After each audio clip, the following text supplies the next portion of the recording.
بزرگان محترم، شروع میں ایک منظوم کلام آپ کے سامنے پیش کرنا ہے۔ اس سے آپ کو اندازہ ہو جائے گا انشاءاللہ العزیز کہ گفتگو کس تعلق سے کرنی ہے۔ لکھنے والے نے لکھا ہے کہ آ گیا ہے نظر ہلال شعبان کا۔ ہلال یعنی چاند، ہاں، تو آلریڈی ایک ہفتہ پورا ہونے آیا شعبان کا، تو آ گیا ہے نظر ہلال شعبان کا، دے رہا ہے پتہ ماہ رمضان کا۔ کر لو اس میں بھی کچھ عبادت، کر لو اس میں بھی کچھ عبادت، لطف آئے گا ماہ رمضان کا۔ کر لو اس کی قدر جتنی توفیق ہو، کر لو اس کی قدر جتنی توفیق ہو، کچھ پتہ نہیں اپنے انجام کا۔ پھر ملے یا نہ ملے ایسا موقع، پھر ملے یا نہ ملے ایسا موقع، کچھ بھروسہ نہیں آئندہ شعبان کا۔ سلام کی دعا ہے بس یہی خدا سے، سلام کی دعا ہے بس یہی خدا سے، کہ مل جائے سب کو مہینہ رمضان کا۔ آمین۔ شعبان کے تعلق سے آج کی مجلس میں کچھ باتیں آپ کے گوش گزار کرنا ہے۔ شعبان اسلامی مہینے کا اسلامی سال جو ہیں اس کا کون سا مہینہ ہے؟ 8واں مہینہ ہے۔ اسلامی جو کیلنڈر ہے، اسلامی سال ہے، اس کا 8واں مہینہ یہ شعبان ہے۔ شعبان عربی گرامر کے اعتبار سے شعب سے ماخوذ ہے۔ شعبان عربی گرامر کے اعتبار سے شعب سے ماخوذ ہے، جس کا معنی ہوتا ہے شاخ در شاخ۔ شاخ جانتے ہو نا، جو ٹری ہوتا ہے، درخت، اس کی ٹہنیاں، ہاں، برانچز۔ تو شعبان ویسے عربی زبان چونکہ یہ جنتی زبان ہے اور بڑی لطیف زبان ہے، تو ذرا زبر زیر پیش ادھر ادھر ہو جائے گا تو معنی کیا ہو جائے گا؟ ہاں، تو ویسے اس کے اور معنی بھی ہیں، لیکن یہ شعبان علماء نے لکھا کہ یہ شعب سے ماخوذ ہے، جس کا معنی ہوتا ہے شاخ در شاخ۔ اس مہینے کو شعبان کیوں کہتے ہیں؟ اس کا نام شعبان کیوں تجویز کیا؟ تو علماء نے لکھا کہ چونکہ اس کے بعد کا جو مہینہ ہے وہ کیا ہے؟ رمضان المبارک ہے، بڑا بابرکت مہینہ ہے۔ اسی لیے آپ دیکھیے محرم کے ساتھ اشرف بھائی کیا لگتا ہے؟ حرام، محرم الحرام۔ سفر کے ساتھ کیا لگتا ہے؟ ہاں، زور سے بولو۔ ہاں صحیح ہے، حافظ صاحب کہہ رہے ہیں کہ مظفر۔ اور شوال کے ساتھ کیا لگتا ہے؟ مکرم۔ شعبان کے ساتھ کیا لگتا ہے؟ معظم۔ ہاں، ایک ہی اللہ کا بندہ جواب دے رہا ہے سر۔ صدیق بھائی آج کھانے نہیں ملا ہوگا ایٹلے بولتا نہیں ملا جی نے کھایا ہے۔ تو بہرحال شعبان کیا ہے؟ اس کے ساتھ کیا لگا ہے اسماعیل بھائی؟ معظم۔ اور فاروق بھائی شوال کے ساتھ کیا لگا ہے؟ مکرم۔ اب دیکھیے رمضان کے ساتھ صلاح الدین بھائی خود لگا ہوا ہے رمضان المبارک. ہاں اشفاق بھائی کیا لگا ہے؟ مبارک. تو یہ مہینہ خود بتا رہا ہے کہ یہ مہینہ کیا ہے؟ بڑا بابرکت ہے، مبارک مہینہ ہے.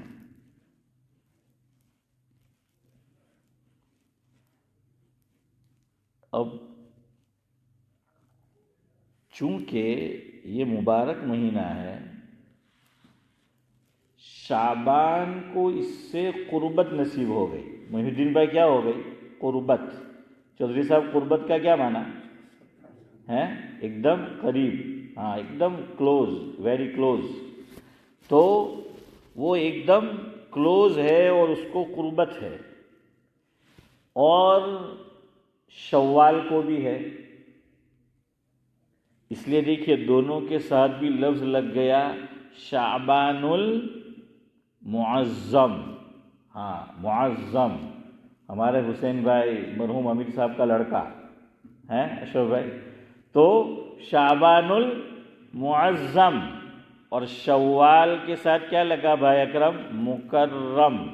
تو دیکھیے مبارک مہینے سے ان کو نسبت ہو گئی، قربت ہو گئی. تو اس مبارک مہینے نے اثر ڈالا کہ شعبان کا مہینہ معظم ہو گیا اور شوال کا مہینہ کیا ہو گیا؟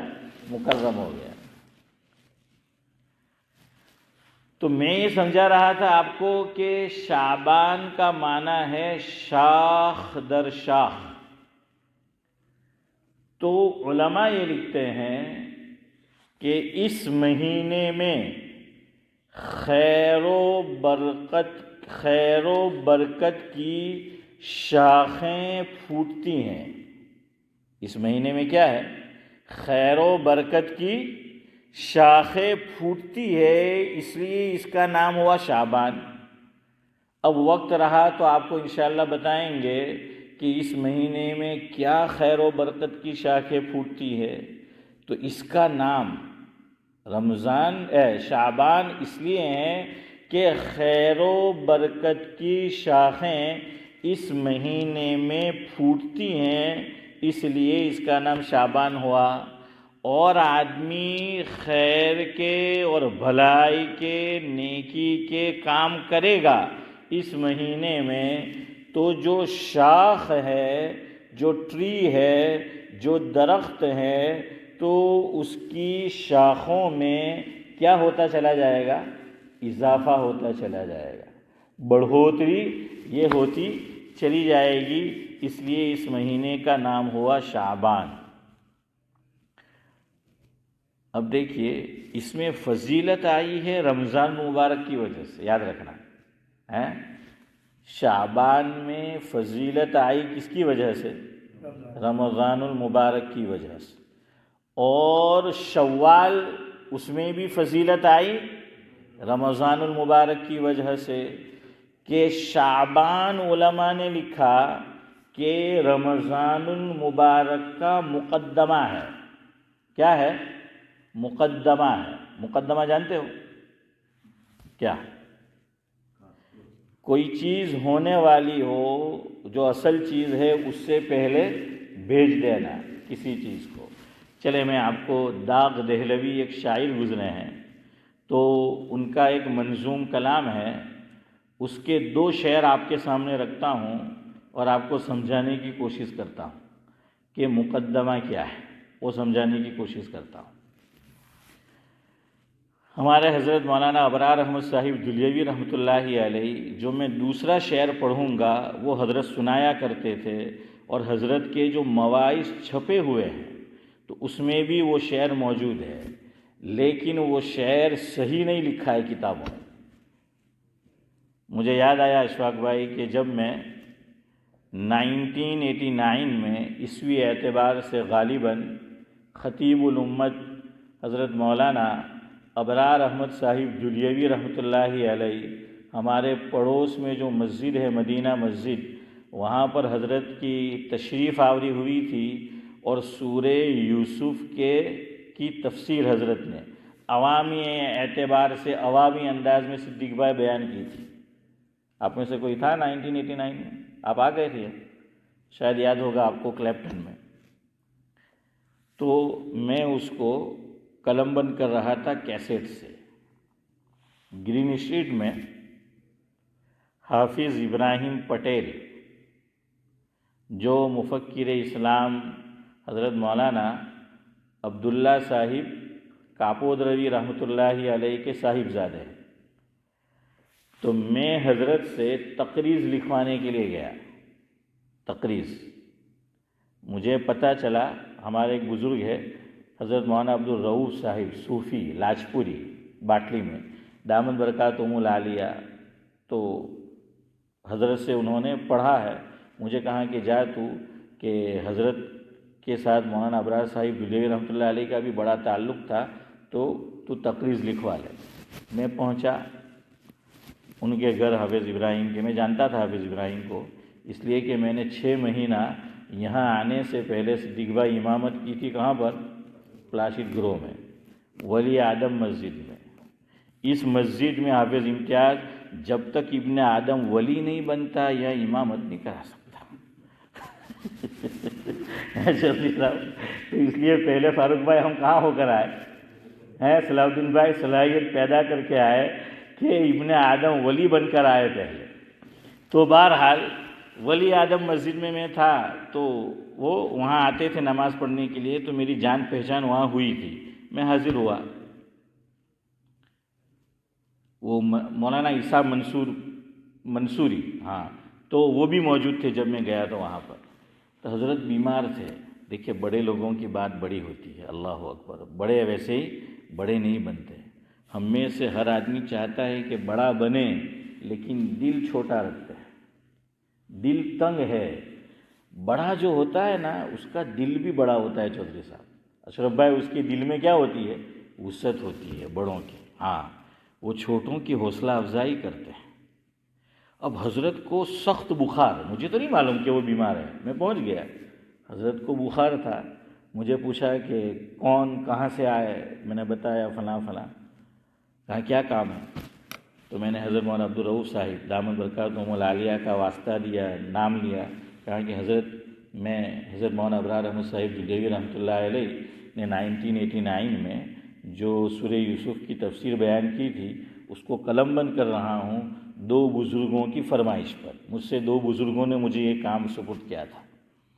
تو میں نے کہا کہ حضرت آپ اس پہ کچھ تقریض لکھ دے. اللہ اکبر. پہلا جملہ جو انہوں نے حافظ امتیاز بیان فرمایا مفہوم ہے، خلاصہ، کہ اللہ تعالیٰ نے حضرت مولانا ابرار احمد صاحب دہلوی رحمۃ اللہ علیہ کو ٹھوس علم دیا تھا. کیسا دیا تھا؟ ٹھوس علم دیا تھا. حضرت مولانا کی شخصیت خود ایک حوالہ ہے. محی الدین بھائی کیا فرمایا کہ ضرورت اشفاق بھائی نہیں ہے. میں نے کہا حضرت پھر بھی آپ لکھ دے. ہاں.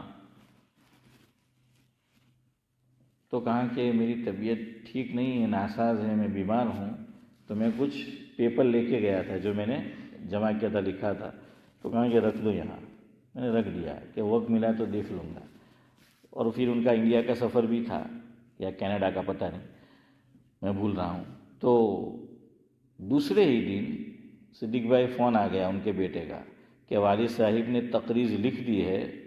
تہجد میں اٹھے والد صاحب، تو کہاں کہ لاؤ وہ کاغذات پیپر. تو کہاں پڑھے اور تہجد کے وقت میں ہی لکھ دیا. اللہ اکبر. ہیں تہجد کے ٹائم میں دوسرے دن. مجھے اس وقت ایک بات کہی حضرت نے، وہ سنانی ہے.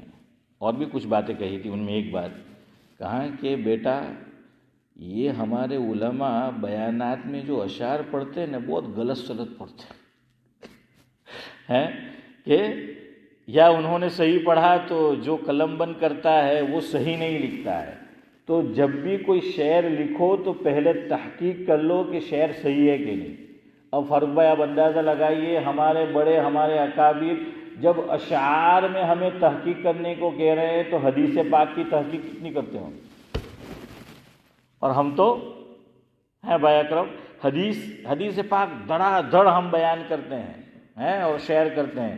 اور یہاں شعر کے لیے کہ شعر ٹھوک کر بجا کر دیکھنا کہ وہ صحیح لکھا ہے کہ نہیں. اور شعر کو صحیح لکھنا عام طور سے کتابوں میں ہمارے علماء جو بیانات کرتے ہیں، حضرت نے فرمایا کہ اشعار کیا لکھے ہوتے ہیں، یعنی ذرا مفہوم ادھر ادھر ہو گیا ہوتا ہے. خیر بہرحال میں یہ کہہ رہا تھا کہ وہ داغ دہلوی کا شعر حضرت سنایا کرتے تھے.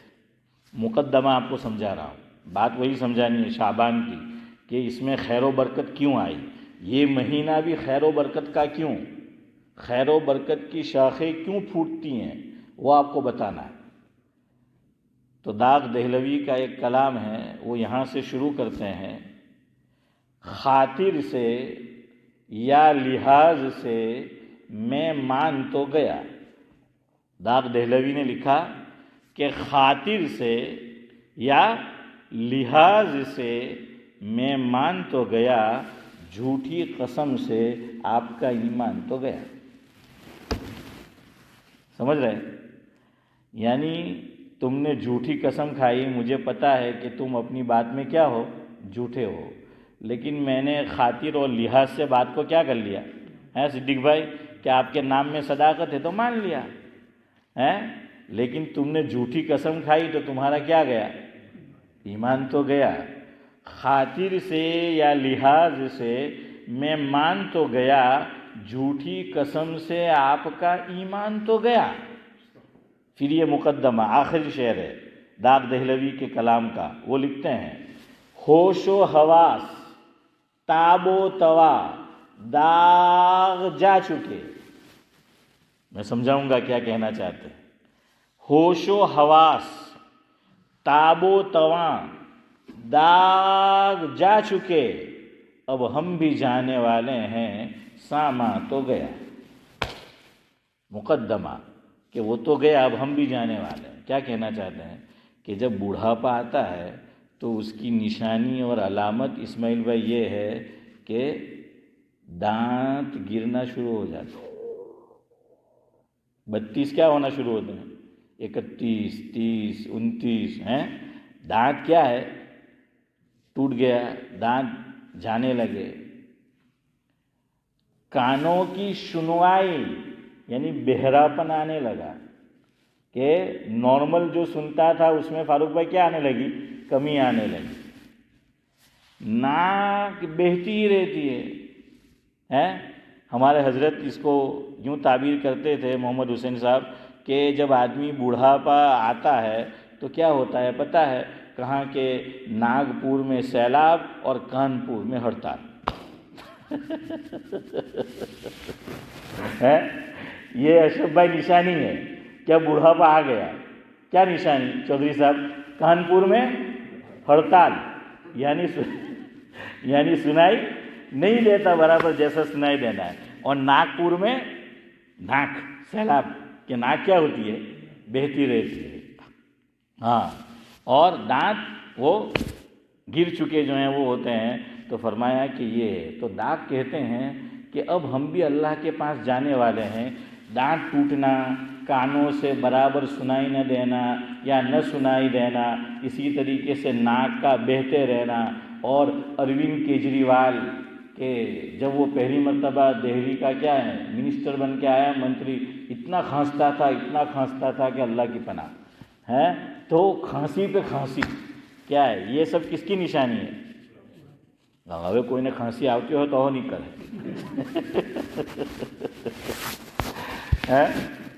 سرحدین بھائی. تو کیا ہے، یہ سب مقدمہ ہے کہ اب انسان کیا ہے، جانے والا ہے. تو مقدمہ سمجھ میں آیا، جو چیز پہلے ہوتی ہے آگے ہوتی ہے ہم پہلے بھیج دیتے. جیسے ہم بھی سفر کرنے والے ہوتے ہیں تو ساتھ میں کیا لے کر جاتے ہیں، سوٹکیس لے کے جاتے ہیں نا. ہاں ને આપણને તો આખું હવાઈ જહાજ બી દઈ દે તો માલ ઓછો પડે.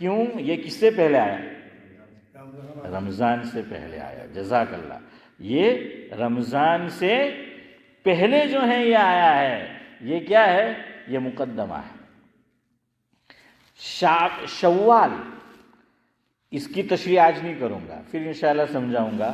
شوال یہ تتمہ ہے. کیا ہے؟ تتمہ. تتمہ کا معنی کہ ایک چیز پوری نہیں ہوئی. جیسے ایک ضمیمہ ہوتا ہے، جو کتابیں لکھتے ہیں مصنف جو ہوتے ہیں وہ جانتے ہیں، تو ایک ضمیمہ ہوتا ہے، اسی طرح ایک تتمہ ہے. مثال لے لیجئے، ظہر کے بعد کتنی رکعت سنت ہے؟ 2. ہاں یار جواب دو. ہیں تو ظہر کے بعد 2، مغرب بعد 2، عشاء کے بعد 2، جمعہ کے بعد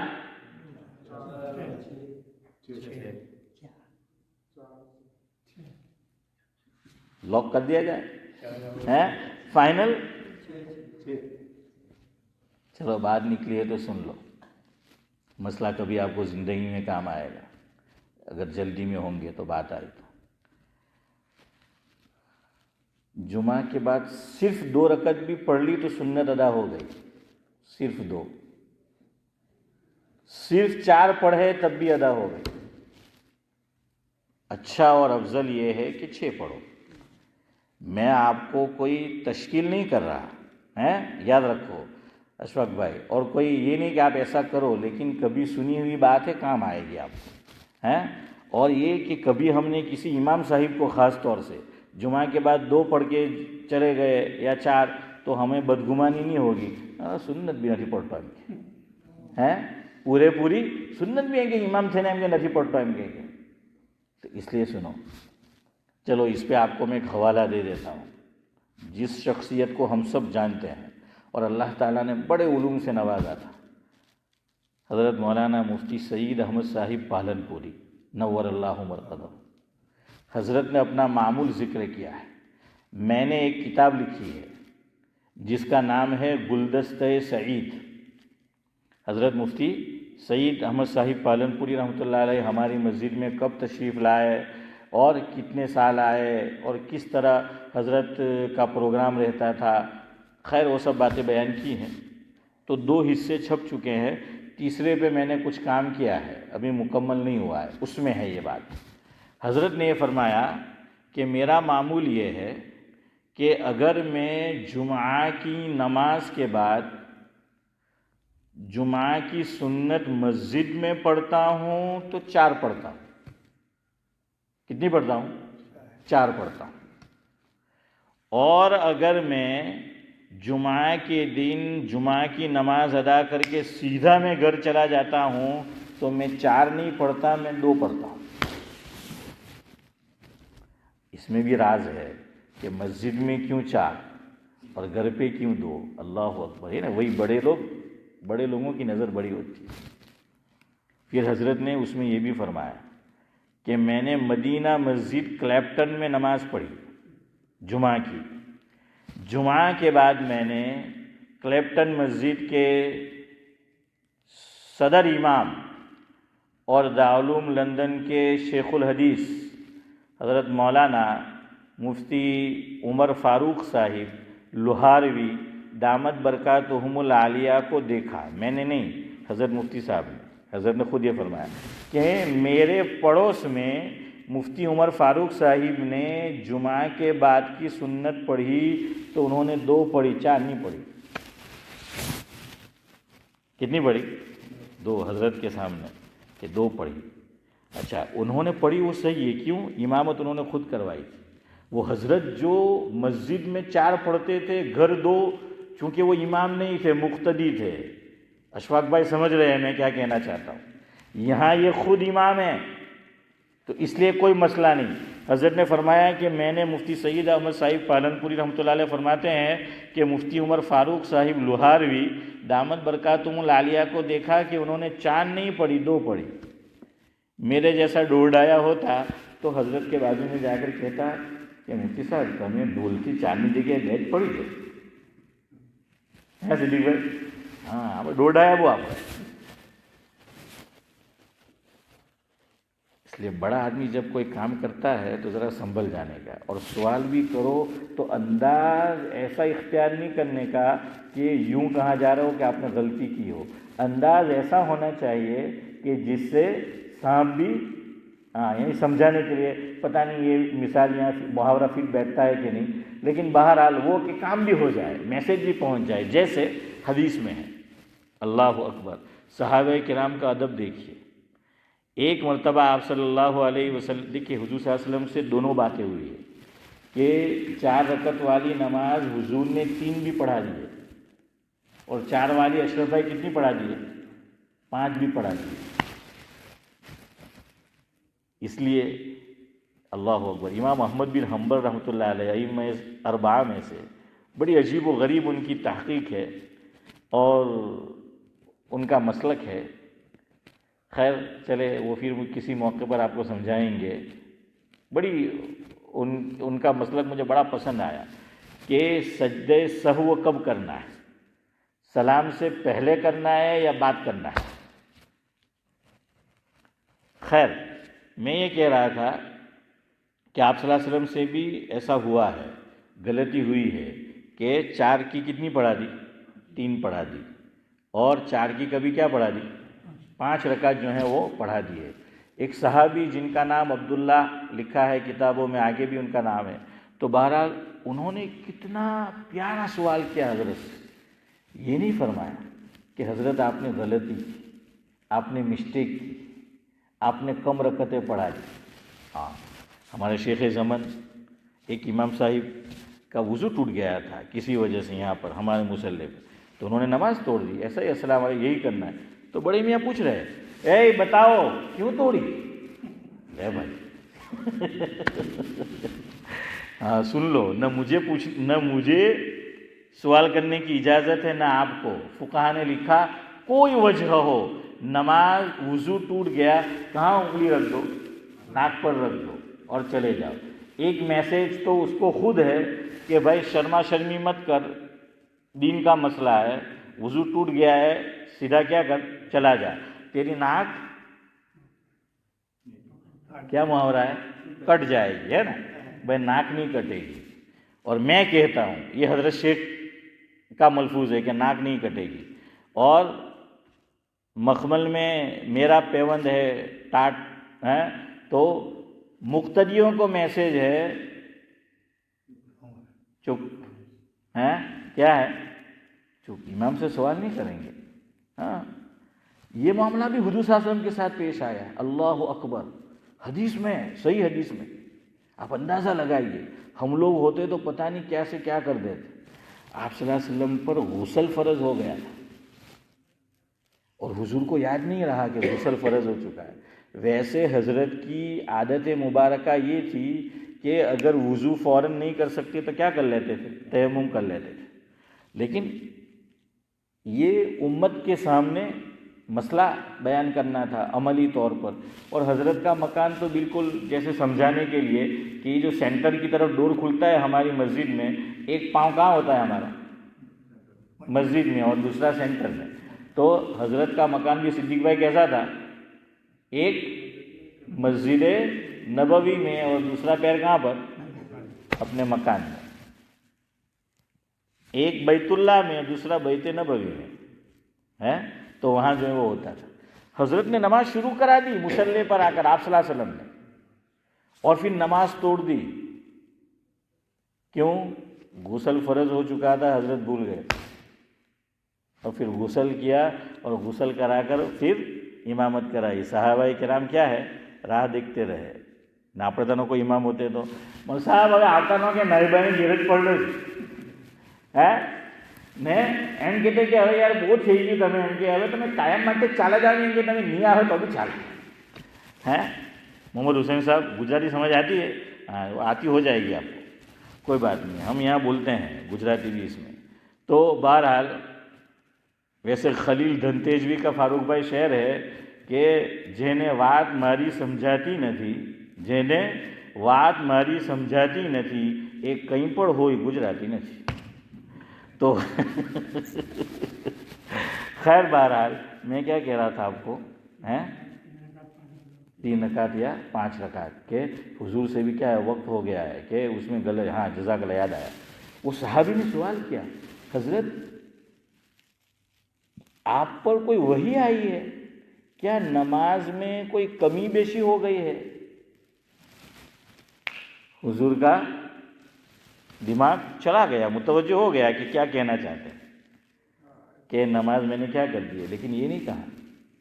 یہ ہے سوال کہ حضرت کیا کوئی نیا حکم آیا ہے اور نماز میں کوئی کمی. یہ بھی نہیں کہا کہ کمی ہوئی ہے. دونوں لفظ کہ کمی بیشی جو ہے وہ ہو گئی ہے. خیر بہرحال اب مجھے بھی یہیں ختم کرنا ہے. کمی بیشی چھوڑو اب ہم بھی ہیں اتنا ہے. بہرحال اتنا یاد رکھو یہ شعبان کا مہینہ بھی بڑا بابرکت مہینہ ہے. اور کیوں بابرکت ہے؟ یہ مقدمہ ہے. کس کا مقدمہ ہے؟ صدیق بھائی جلدی مقدمہ لڑو نہیں تو بیجی 5 منٹ کھینچا ہے. ہاں یہ کیا ہے؟ مقدمہ ہے رمضان کا. تو رمضان فضیلت والا اس لیے شعبان میں کیا آ گئی؟ فضیلت آ گئی. اور رمضان میں فضیلت کیوں آئی؟ روزے کی وجہ سے. ہاں جزاک اللہ اشفاق بھائی قرآن کریم کی وجہ سے. اللہ تبارک و تعالی مجھے بھی آپ کو بھی تمام سامعین کو شعبان کی بھی صحیح قدر کی توفیق نصیب فرمائے اور رمضان المبارک کی بھی. یار زندہ صحبت باقی. سبحان اللہ و بحمدہ سبحانک اللہم و بحمدک.